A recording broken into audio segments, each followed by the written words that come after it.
हम अक्सर अपने दोस्तों के साथ चाय की टपरी पर या फिर खाना खाते हुए एक बात ज़रूर बोलते हैं, यार इस देश का कुछ नहीं होने वाला। हमें एक स्ट्रॉन्ग लीडर की ज़रूरत है जो अच्छा इंफ्रास्ट्रक्चर बिल्ड करे, जो अनएम्प्लॉयमेंट मिटाए और हमारे देश को चाइना या फिर जापान की तरह दिखाए। ये आइडिया सुनने में तो बहुत अच्छा लगता है, बहुत टेम्पटिंग लगता है कि एक ऐसी सरकार होगी जो डेवलपमेंट पर फोकस करेगी, इंफ्रास्ट्रक्चर पर फोकस करेगी, कोई दंगे नहीं होंगे, कोई नो नॉनसेंस ड्रामा नहीं होगा। लेकिन क्या हम वाकई जानते हैं कि हम क्या मांग रहे हैं? आज हम इमोशंस पर नहीं बल्कि हिस्ट्री और डाटा पर बात करेंगे। आज हम देखेंगे कि अगर हमें बेस्ट केस सिनेरियो मिले तो हमारा देश और हमारे स्टैंडर्ड ऑफ लिविंग कहाँ से कहाँ तक जाता है, और अगर हमें वर्स्ट केस सिनेरियो मिले तो हमारी क्या हालत हो सकती है। तो चलो समझते हैं पावर स्ट्रगल की असली सच को।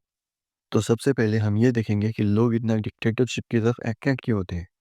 इसका जवाब सिर्फ एक सिंपल वर्ड में देता हूँ, डिसिसिवनेस। डिसाइसिवनेस मतलब फैसला लेने की ताकत, बिना किसी से पूछे, बिना 100 लोगों की परमिशन लिए तुरंत एक्शन लेना।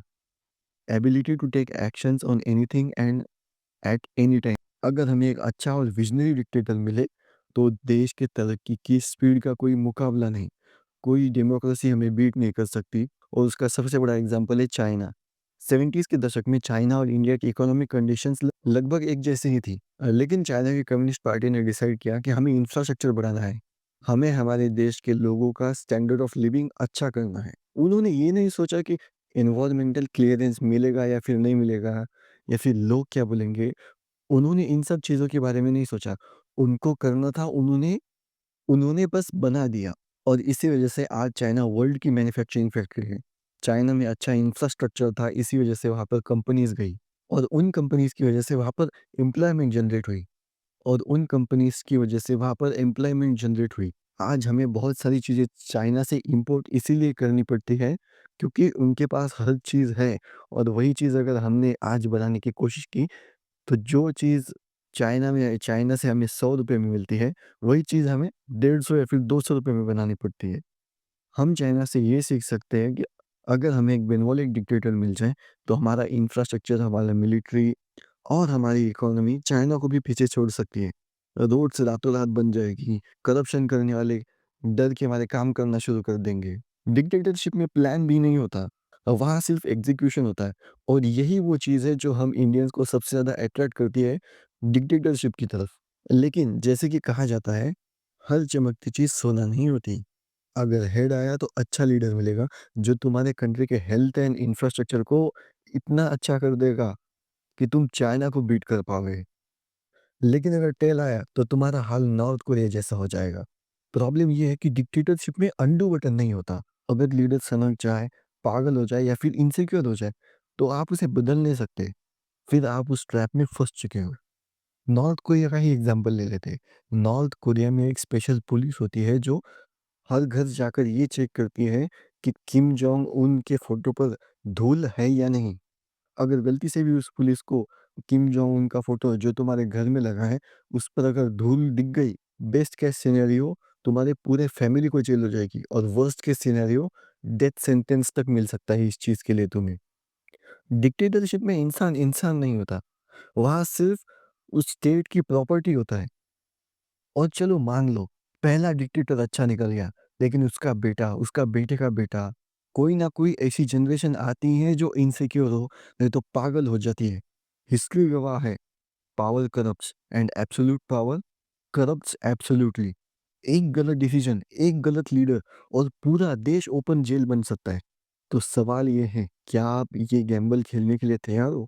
क्योंकि अगर एक गलत पर्सन पावर में आ गया तो वो पूरे देश को, चाइना तो छोड़ो, जिम्बाब्वे की तरह करके रख देगा। इतनी पॉवर्टी, इतनी गरीबी कि जो कभी हमने देखी भी नहीं होगी। क्या आप तरक्की के बदले अपनी आज़ादी, अपनी आवाज़ बेचने के लिए तैयार हो? क्योंकि डिक्टेटरशिप में वही होता है, आपको तरक्की, डेवलपमेंट तो मिल जाती है, लेकिन आप आवाज़ नहीं उठा सकते। अब तक मैंने आपको डिक्टेटरशिप के गुड एंड बैड दोनों दिखाए। अब हम चलते हैं डेमोक्रेसी की तरफ। हम सोचते हैं कि डेमोक्रेसी बहुत अच्छी है, आवाज़ उठा सकते हैं, धरना दे सकते हैं, लेकिन इसकी भी एक अगली साइड है जिसे हम इग्नोर नहीं कर सकते, और वो है पॉपुलिज्म और शॉर्ट टर्म पॉलिटिक्स। जब लीडर्स देश के भले के लिए नहीं बल्कि अपना आने वाला अगला चुनाव जीतने के लिए डिसीजंस लेते हैं तो क्या होता है? इसका सबसे भयानक एग्जाम्पल है जिम्बाब्वे। वहाँ के लीडर रॉबर्ट मुगाबे ने सोचा कि यार इस देश में बहुत गरीबी बढ़ चुकी है और इस गरीबी को कम करने का सिर्फ एक ही तरीका है, और नोट प्रिंट करते हैं और पैसा प्रिंट करते हैं। उन्होंने मनी प्रिंटिंग मशीन्स ऑन की और लोगों को लगा वाह! अब तो पैसा आ जाएगा, अब गरीबी मिट जाएगी, हमारा देश तरक्की करेगा, सबके पास पैसा आ भी गया। लेकिन एंड रिजल्ट क्या रहा? ज़िम्बाब्वे में हाइपर इन्फ्लेमेशन आ गया। हाइपर इन्फ्लेमेशन मतलब वो जो सिर्फ़ एक कागज़ का टुकड़ा जिसको हम करेंसी की वैल्यू देते थे, वो फिर से कागज़ का टुकड़ा ही बन के रह जाए बस। ज़िम्बाब्वे में इतनी हाइपर इन्फ्लेमेशन है, एक ब्लेड का पॉकेट लेने में थैले पर नोट भर के लेके जाने पड़ते हैं। ज़िम्बाब्वे की पूरी इकोनॉमी बर्बाद हो गई। डेमोक्रेसी में अक्सर ऐसा देखा गया है कि नेता फ्रीबीज़ बनाते हैं ताकि उन्हें एक पर्टिकुलर वोट बैंक मिल सके। जैसे फ्री बिजली देना, फ्री पानी देना, लोन माफ़ कर देना। ये सुनने में बहुत अच्छा लगता है कि फ्री में बिजली मिल गई, फ्री में पानी मिल गया। लेकिन एंड ऑफ द डे इसके पैसे जनता की जेब से निकाले जाते हैं और ऐसे फ्रीबीज़ देश की इकोनॉमी को खोखला कर देते हैं, वो एक और चीज़ है। अगर किसी कंट्री में एजुकेटेड वोटर्स ना हो तो उस देश को ज़िम्बाब्वे बनने में देर नहीं लगती। अब इतना सब बताने के बाद लग रहा होगा कि यार डेमोक्रेसी तो बहुत ही खराब है। तो क्या हमें उम्मीद छोड़ देनी चाहिए? नहीं। डेमोक्रेसी की सबसे बड़ी स्ट्रेंथ एफिशिएंसी नहीं है कि वो जल्दी काम कर सकता है, जल्दी इंफ्रास्ट्रक्चर डेवलपमेंट हो सकता है, नहीं। बल्कि डेमोक्रेसी की सबसे बड़ी स्ट्रेंथ है कि सेल्फ करेक्शन। अगर डेमोक्रेसी में कोई डिसीजन अगर गलत भी लिया गया हो, तो भी उसे बाद में ही जाकर करेक्ट कर सकते हैं। लेकिन डिक्टेटरशिप में ऐसा कुछ नहीं हो सकता। वहाँ पर प्लान बी नहीं होता। यहाँ अगर सरकार कोई गलत कदम भी उठाती है, तब भी जनता के पास ताकत होती है कि वो उसे अनडू कर सके, उस डिसीजन को सुधार सकती है। और ये मैं कोई हवा में बातें नहीं करता। अभी 2025 के इंसिडेंट्स ही देख लो। अभी कुछ वक़्त पहले गवर्नमेंट ने स्ट्रीट डॉग्स को बैन करने का डिसीजन लिया था, तो डॉग ओनर्स और एक्टिविस्ट ने सवाल पूछे। उन्होंने हाई कोर्ट में पिटीशन डाली और रिजल्ट क्या निकला? सरकार को वो डिसीजन वापस लेना पड़ा और उस सर्कुलर को रिव्यू के लिए भेज दिया गया। अभी दिसंबर 2025 का एक और एग्ज़ाम्पल ले लो, अरावली हिल्स। अरावली हिल्स के लिए जब माइनिंग और डिफॉरेस्टेशन के लॉज चेंज होने वाले थे, सेव अरावली मूवमेंट चला और रिजल्ट क्या निकला? गवर्नमेंट को मजबूरी में आकर क्यों ना हो, वो डिसीजन को होल्ड करना पड़ा। डिक्टेटरशिप में ऐसा नहीं होता। डिक्टेटरशिप में अगर राजा ने बोल दिया कि कुत्ते बैन होंगे या अरावली हिल्स कटेंगी, तो कटेंगी ही, और जो आवाज़ भी उठाएगा, तो उसे डायरेक्ट डेथ सेंटेंस मिलेगा। डेमोक्रेसी में आपकी आवाज़ ही आपकी सबसे बड़ी ताकत बनती है। तो कंक्लूजन क्या है? डिक्टेटरशिप उस फरारी की तरह है जो 300 किलोमीटर की स्पीड पर चलती है, लेकिन जिस दिन ड्राइवर की आंख लग गई या फिर ड्राइवर से छोटी सी भी गलती हो गई, तो वो गाड़ी सीधा खाई में गिरेगी और सब खत्म हो जाएगा।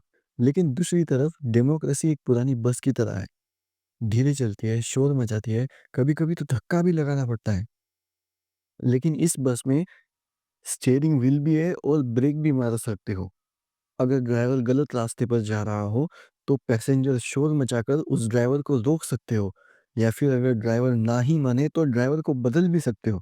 एक अच्छा डिक्टेटर हमें चाइना बना सकता है, लेकिन एक बुरा डिक्टेटर हमें नॉर्थ कोरिया बना सकता है। एक खराब डेमोक्रेसी हमें जिम्बाब्वे बना सकती है।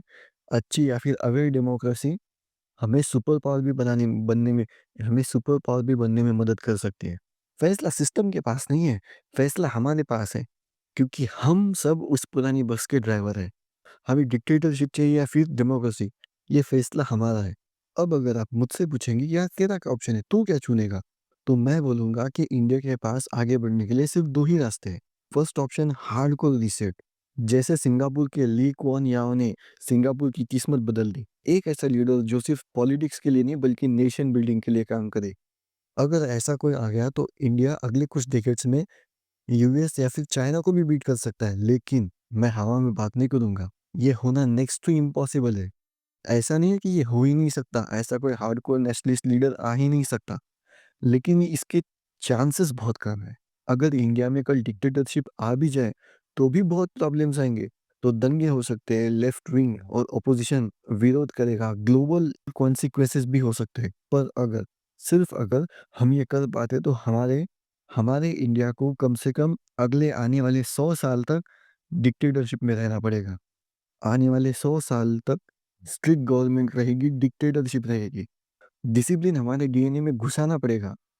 लेकिन एक दूसरा रास्ता भी है, जो बहुत लोगों को अच्छा लगेगा, AI powered democracy. System democracy का ही रहेगा, लेकिन उसे कोई इंसान नहीं कंट्रोल करेगा, बल्कि एक एडवांस एआई कंट्रोल करेगा। इमेजिन करो एक ऐसा सिस्टम जहाँ हर चीज़ ट्रैक हो रही हो। आपने बाइक पर हेलमेट नहीं पहना, किसी पुलिस वाले को आपको रोकने की ज़रूरत नहीं पड़ेगी। एआई आपकी नंबर प्लेट स्कैन करेगा, आपका फेस वेरीफाई करेगा और अगले ही सेकंड आपके फ़ोन पर वीडियो प्रूफ के साथ फ़ाइन आ जाएगा। वीडियो प्रूफ के साथ आपका चालान आ जाएगा। एक टाइम पीरियड मिलेगा, एक टाइम लिमिट मिलेगी, अगर उस टाइम तक फ़ाइन नहीं भरा तो गाड़ी अपने आप टो हो जाएगी और ऑक्शन में बेच दी जाएगी। और ये एडवांस एआई सिस्टम सिर्फ़ ट्रैफ़िक में काम नहीं करेगा, वो हर चीज़ में काम करेगा।